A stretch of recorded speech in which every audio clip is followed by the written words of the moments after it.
fear is a very, very real emotion. There's not a person alive that does not experience fear on some level. Don't you believe that for a minute? I face it all the time.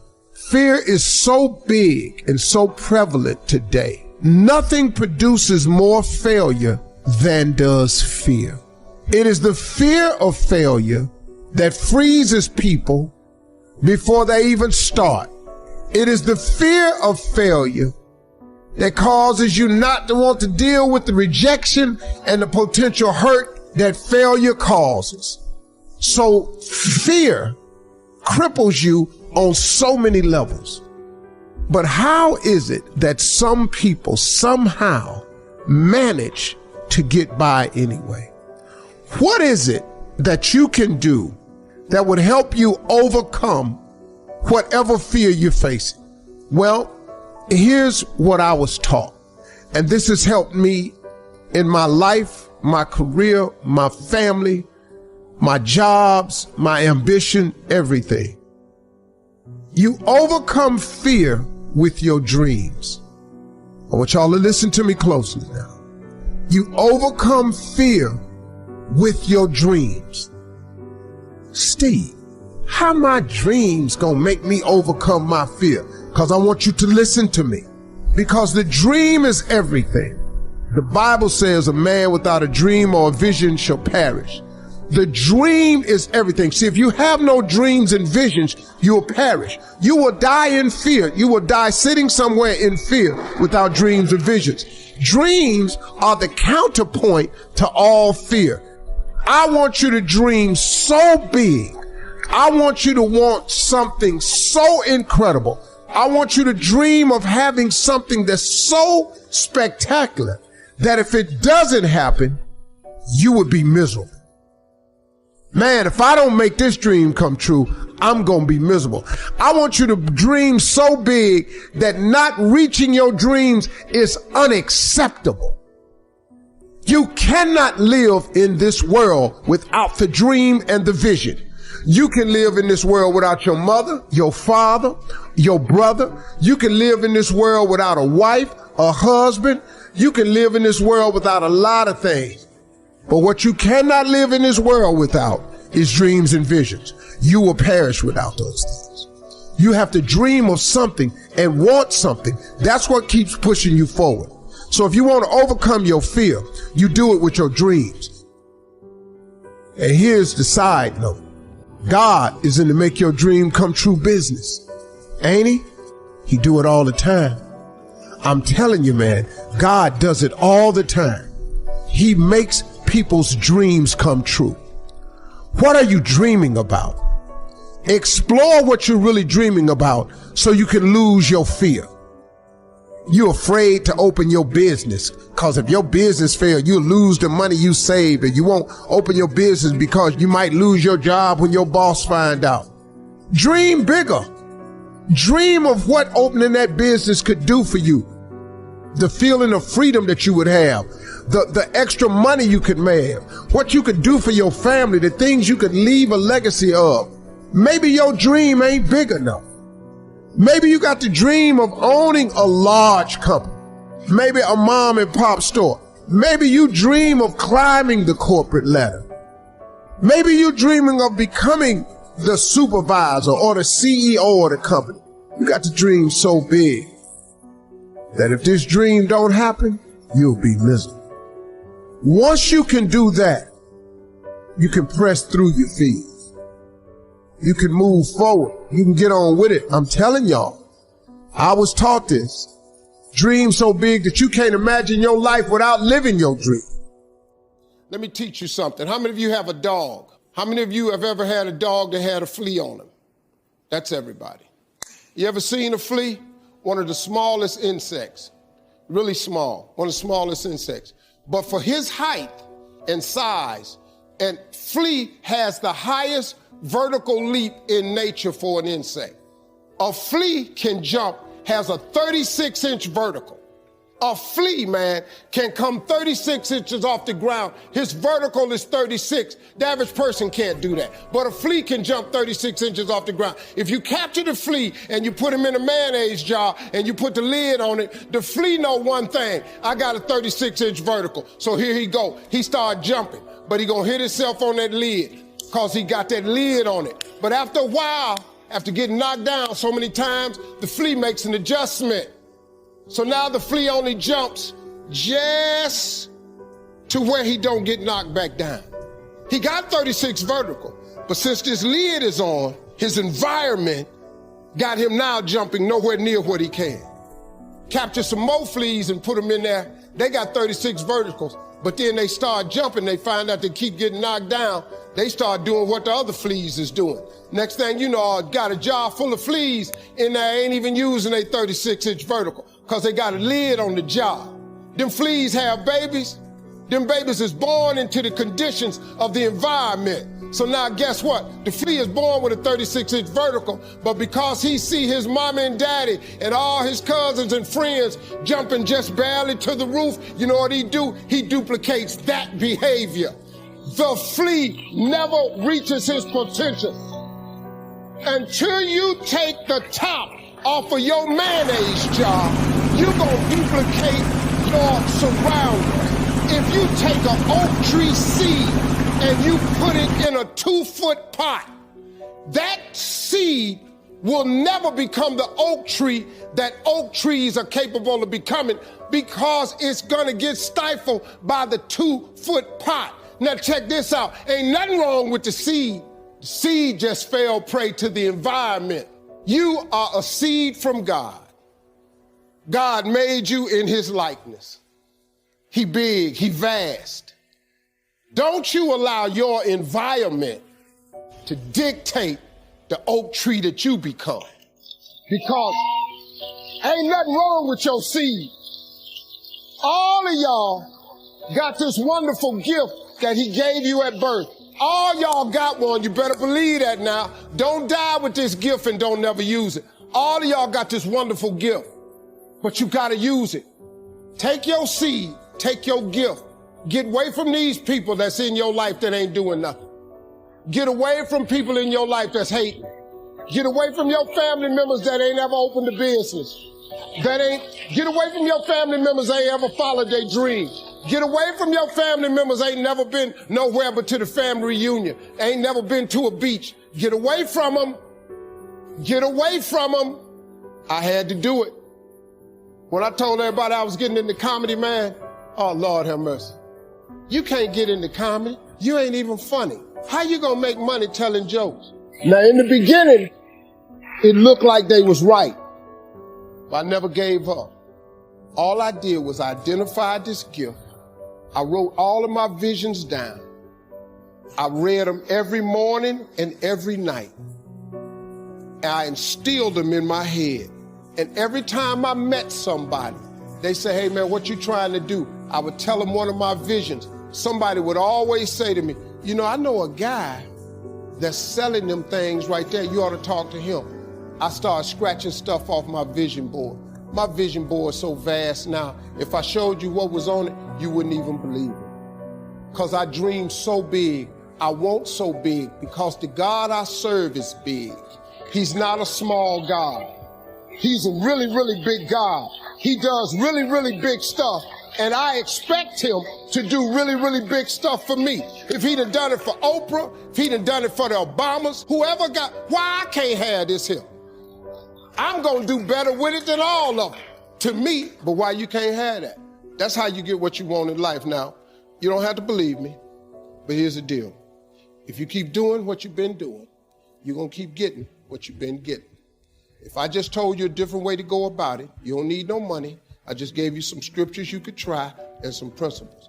If somebody who had come from the bottom and got to this position I'm in told me that this is the way I would try it, if I was you, I would try that. I bet you it'll work. There's a difference between your passion and your gift. Your passion is something that you enjoy doing. Like, I'm passionate about golf. It ain't what I do. I suck. It's just not what I do. I'm gifted at words. I'm gifted at that. So before you strike off into script writing, determine your gift. Whatever it is you're trying to do, you must first determine if it is your gift. And don't pursue things that you're passionate about. Pursue the thing that you are gifted at. All of you are gifted. Every last one of you, God gave you a gift at birth, all of them. God never created a soul without giving him a gift. All of you have a gift. Your job is to discover the gift. It's very simple. It's the thing that you do the absolute best with the least amount of effort. That's your God-given gift. Anything else you're doing, you're wasting your time. Listen, you ain't no singer. The you singing for? Now, I don't care how good you sound at the church. Church let everybody sing.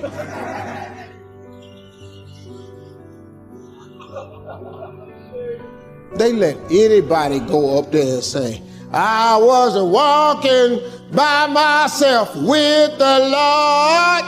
Man, why is your singing? But they not gifted. Discover the gift. So you should ask yourself first, is writing the gift? Is writing the gift? Now, the writing may not lead you to screenwriting or movies. It may lead you to books. But the first thing you need to do is writing your gift.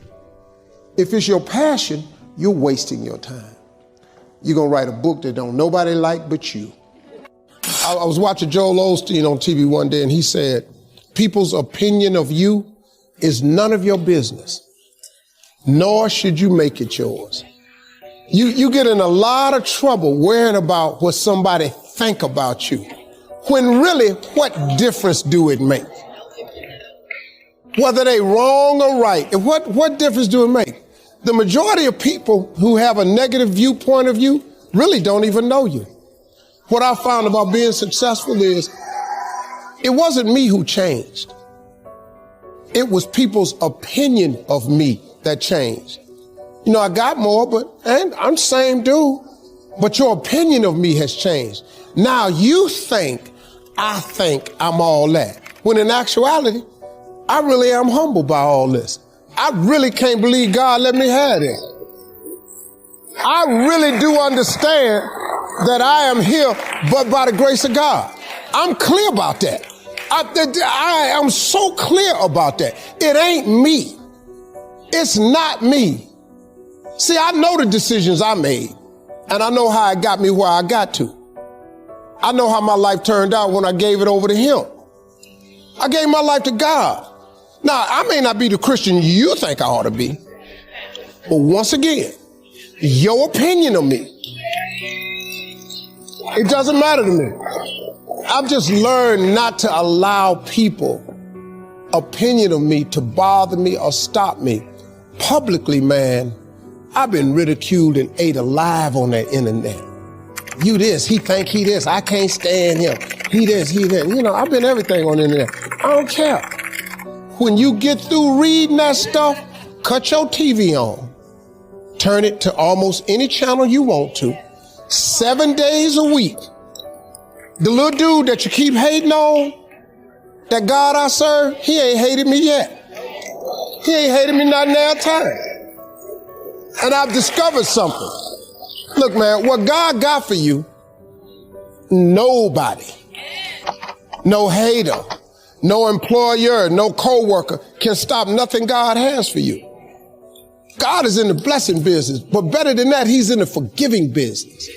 See, if God wasn't a forgiving God, I'm not here today.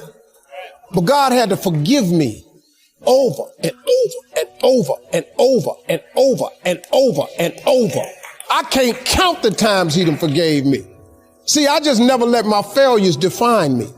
See, when you make a mistake, just get up and go again. What you tripping for? I made public mistakes, man. Let me tell you something, man. When Miss Universe, I have to apologize. I took that myself. You know how many people wrote me off? You know how many letters I got from TV execs? We're proud of you for doing the right thing, but oh my God, a horrible mistake. I hope you're gonna be okay. You hope I'm gonna be, what, my career over cause of that? People wrote me off. You know what? I just got up. I got up. I kept coming to work. I'm back. I just kept coming. I kept showing up. Because eventually, well, what you gonna do? The time has come. You know, my father used to always tell me something. You're gonna either get over it or die mad. You got two choices. You can get past it or you can die mad. Now, if you want to die mad, carry your ass on and just die mad. But God forgave me, so I got up and I kept going. Your mistakes don't define you. Life is 10% what happened to you, is 90% what you do about it. I just stood up like I had some dignity. And I just kept performing, kept telling jokes, kept entertaining people. To the part now where it don't even matter. That pageant is the biggest pageant they've ever had. Everybody tune in and see who the f*** I'm gonna say this year.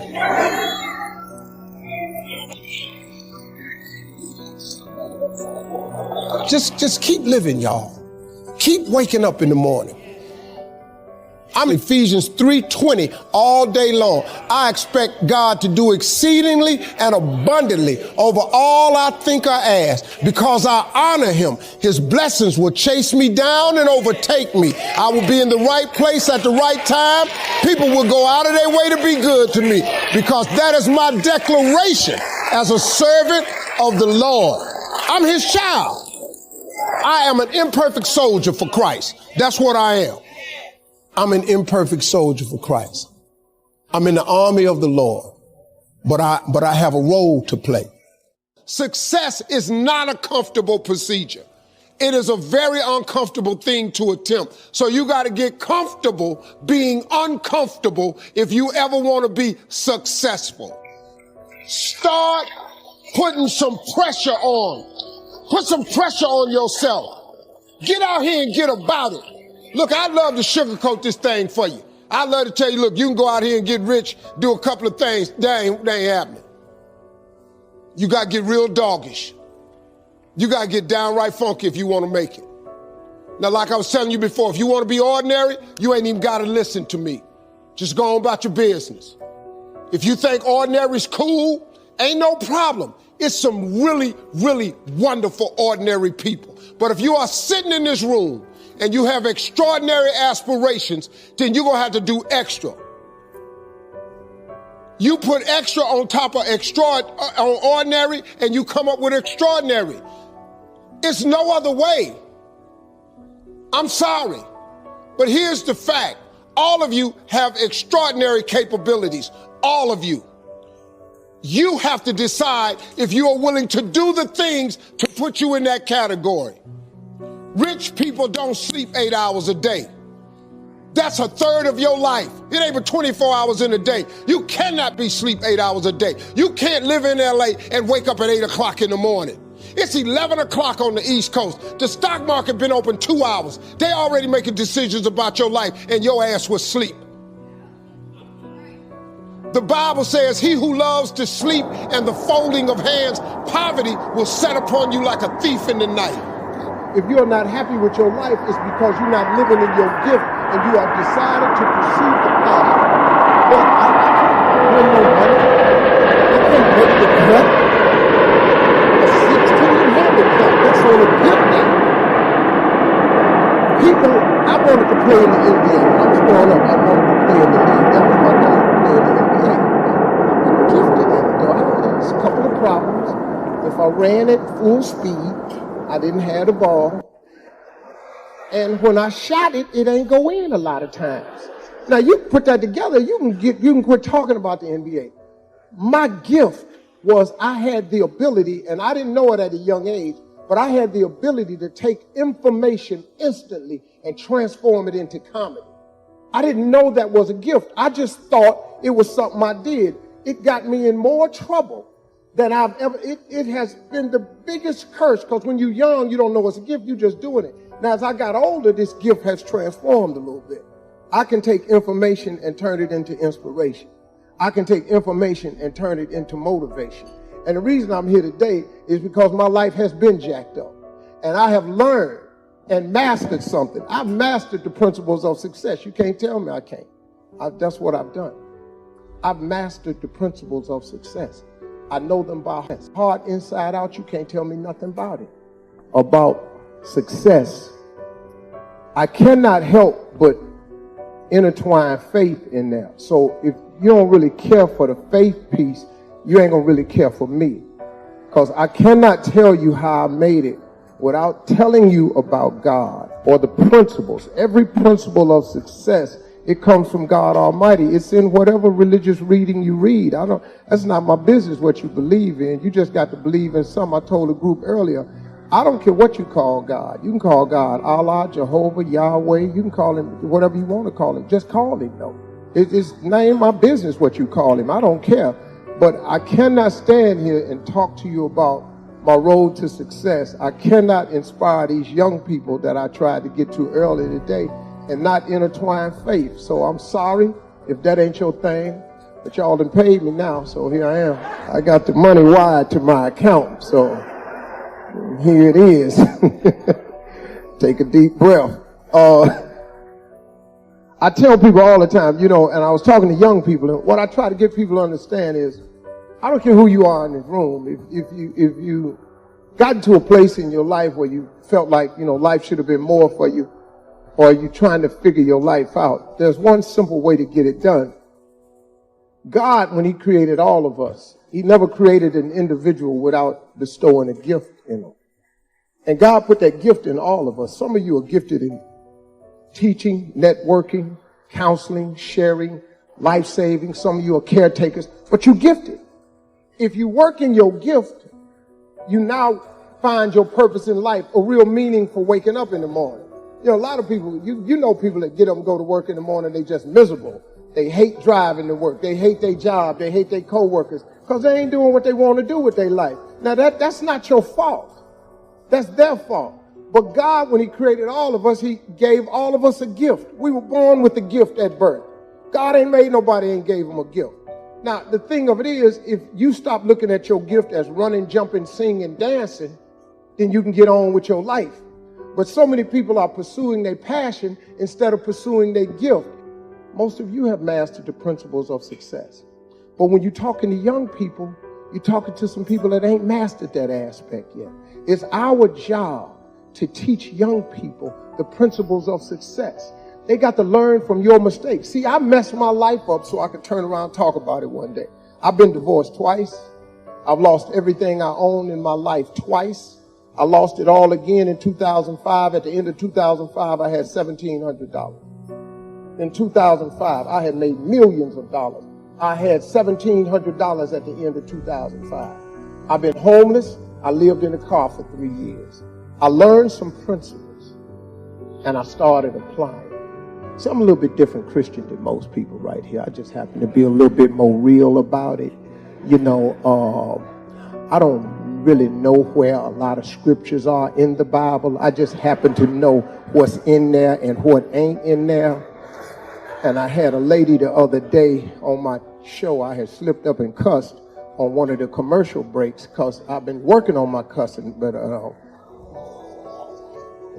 that's not really working for me. I have just come to the conclusion that I'm just going to be a cussing Christian. I've been trying to get it and shake it, but it ain't working for me, man.